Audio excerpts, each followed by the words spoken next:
Kita masuk yang keduanya, misalnya proses komunikasi. Enter, jangan dihilangkan angka 3, biarkan saja. Pergi ke atas, enter lagi. Di sini kita buat prosesnya. Ini kita hilangkan.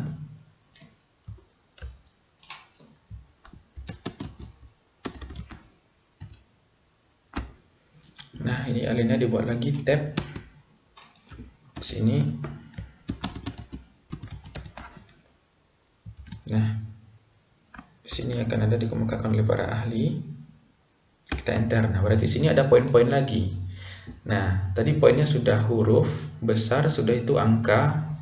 Sekarang dia kembali kepada huruf lagi, tapi hurufnya tidak huruf besar, tapi huruf kecil. A, titik, spasi. Kalau tidak ada spasi, dia tidak akan otomatis, dan itu salah. Nah, sedangkan A ini, dia harus sejajar dengan huruf pertama dari judul. Judulnya kan proses komunikasi, huruf pertamanya P. Jadi, A poin ini, dia harus sejajar dengan huruf P. Bagaimana caranya? Ya, Ctrl Shift M. Nah, dia sudah sejajar. Kalau seperti ini, salah. Kalau seperti ini juga salah. Kalau seperti ini apalagi? Nah, berarti kita bisa memainkannya kalau dengan Ctrl M atau Ctrl Shift M. Ini Ctrl M, Ctrl Shift M, Ctrl M, Ctrl Shift M. Ini salah. Nah, ini yang betul. Karena A-nya sejajar dengan huruf pertama dari judul sebelumnya, yaitu proses komunikasi. Misalnya A, proses komunikasi menurut Aristoteles.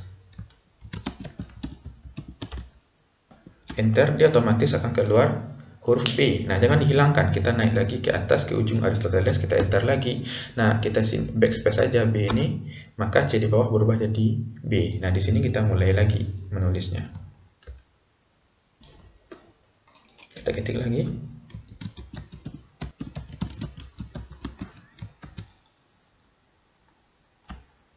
Oke, nah ada 3 unsur. Ya, harus ada poin lagi berarti Aristoteles ini. Nah, maka poinnya tersebut tadi sudah A kecil, sekarang kembali kepada angka, tapi angkanya harus berbeda dengan angka sebelumnya. Sebelumnya adalah 1 titik spasi, sekarang 1 kurung 1 spasi kurung 1 spasi, kemudian di sini pembicara.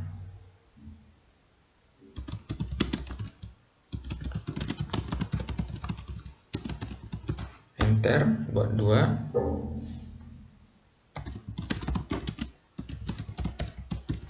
Yang ketiga. Nah, kira-kira seperti itu.